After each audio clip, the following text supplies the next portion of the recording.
Magandang araw mga kaibigan. Bigyan natin ng reaction opinion itong Facebook reel posted by Emil Grace Delfin. Si Senator Ligarda, kinompronta niya ang mga Senate reporters. Bakit hindi nyo kino-cover ang aking mga hearing sa culture, arts? Bakit politika lang ang kino-cover nyo?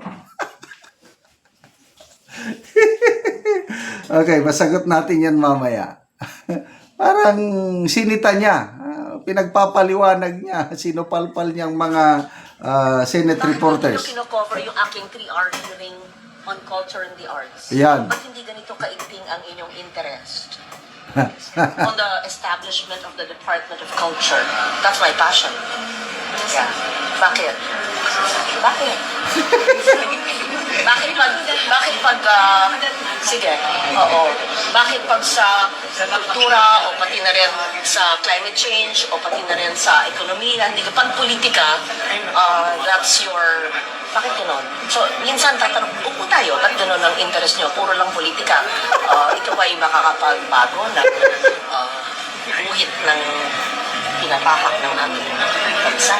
Bakit hindi nyo kino-cover yung aking 3-hour hearing on culture and the arts? Ba't hindi ganito kaigting ang inyong interest? Kasi on the establishment of the Department of Culture. That's my passion. Yeah. Bakit? Bakit? Sige, oo.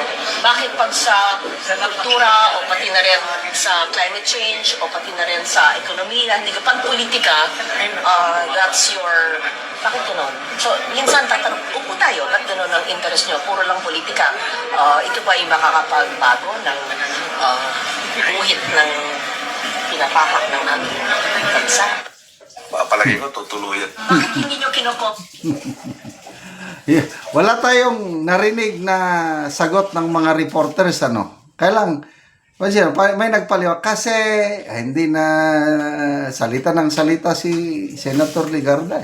Hindi niya pinagsalita yung mga reporters. Ako nang sasagot.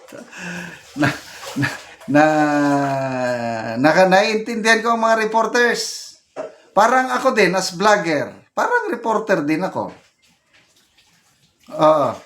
Hindi ako nagtatapik tungkol niyan. Yung culture, arts, climate change, ekonomiya. Kakaunti ang nanonood na mga subscribers ko. Kailan kung tungkol sa politika, grabe, lalo na kung tungkol sa kudita sa Senado, dami kong views. Tungkol sa ekonomiya, kanina may nakita kong post tungkol kay pahayag ni sino ito? Executive Secretary Ricto. Sabi niya, saan napupunta ang utang? Sabi niya, ang utang para lumago daw ang ekonomiya, para magpatayo ng mga tulay, hospital, airports. I-vlog ko ba ito? Sabi ko sa sarili ko, wala, parang hindi sila. Ang gusto ng taong bayan, itong tungkol sa impeachment, tungkol sa survey, sino ang nangunguna sa election sa 2028, tungkol sa sakit ni PBBM, kung ano ba yan, yung divercolote.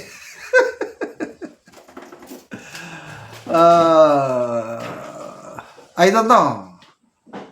May mga nagsasuggest sa akin na bakit hindi mo itapik ito? Tignan ko, okay naman, maganda ito. Kailang, tanong, papanoorin ba yan ng mga subscribers ko? Pag ang sagot is, kakaunting manood, wag mo na. Maghanap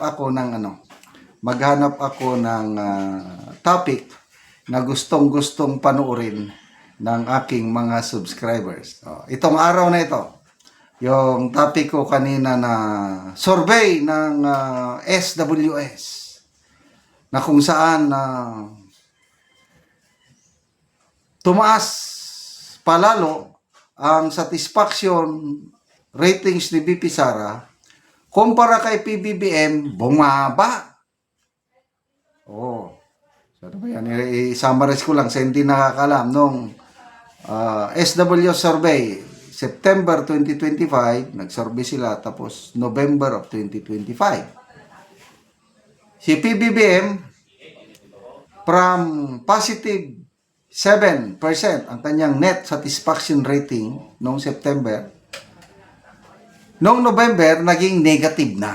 Negative 3%. Kaya lahat na ng survey groups, negative na ang net satisfaction rating ni Mr. PBBM. Samantalang si BP Sara,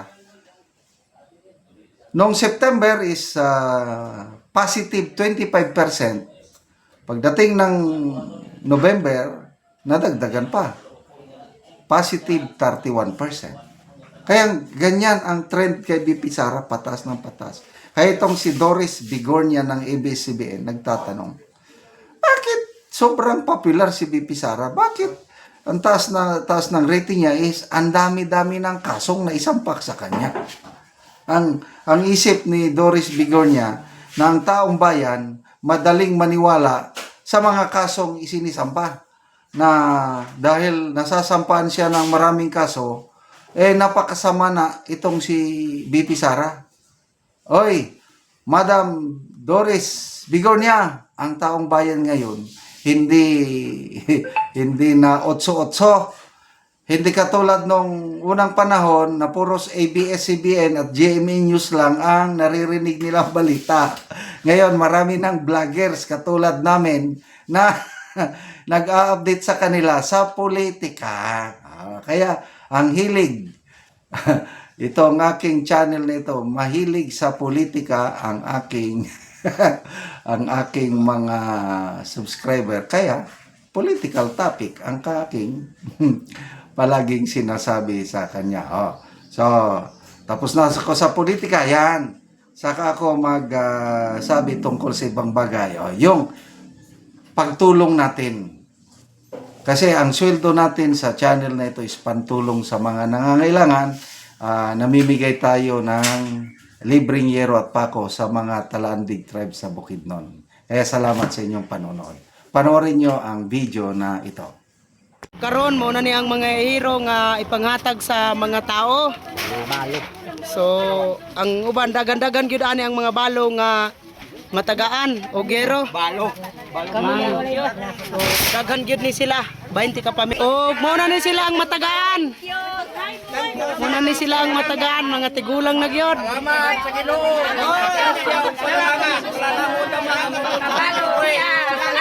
Pasalamat sila.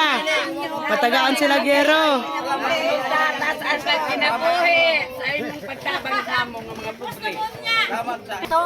Pila imong edad nanay? 82. 82 ka na? Oh, So karon pa ka nakatilaw og tabang sa yero? karon pa din.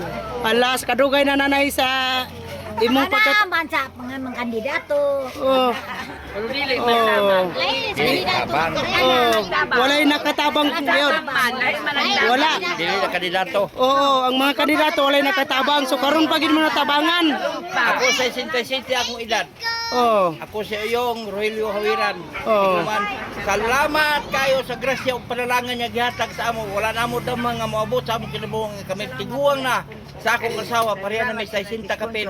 Di na may pagkakayag trabaho. Di may makakaon o di na may makagbuso, basok-basok kinagmay o katagan mi sa among mga bata. Salamat kayo kay maghahiran na akong balay sa tulay. Kaya hapit na mo lang ka. Katuluan na yun. Di salamat kayo kay maripir na ginamo. Sa dugay panahon among pangandoy. Salamat. Ikaw nanay, pila na imong edad nanay? 72. 72. So mga tigulang gyud ang matagaan karon og gero. So Pasko ra bagid karon nanay. Oh, makarepair mo sinang balay. Sponsor, namak balandong nga mo sa tagaan siya og baskong panglawas niya hangtod magtaas pa kay. Kailak bagid si nanay. Salamat tagon kay Salamat kay nag-ansi ka nga nakatabang mo. Nagkailak si nanay sa kalipay. Kailan sa nanay, tungkol kay wala may mga bana na may nakatabang amo. Mga balo pagit ka nanay. Inatunta nga Ah, sige lang, nanay. Ka kinabi. Inatunta nga. Diyos naman nga magkagam. Tagataran nga magubang kanimo sa kanunay matag-adlaw. Kay ikaw ang nagagiya. Ikaw ang gigiyahan sa Ginoo nga makatabang ka namo. Kay wagid mi mahimo di na pagkabalay tungod sa wala ni mga bana way kasaligan. Sa Ginoo na lang gid ang mahibalo sa imo napunta pangayon namo sa kay tasan. Kagaang pagtaas nga kinabuhi antud sa hangton kay aron daghan pang matabangan nimo sama ka namo. Salamat kayo, ante. Tuwa na imong ansin, ante. Gikuan na. Gidala. Muna ni ang sini, ante. Taga na mo gero. So muna ni girag kuon sa buslot sa balay ni nanay sa nakahilak. Ihilak yun siya sa kalipay. Oh, mga sako lang. Nag-sponsor sa amo sa sin. Kaya dili pa ikaw. Wala yun yung makahatag sa amo. Oo. Daghang kayo salamat. Salamat kayo.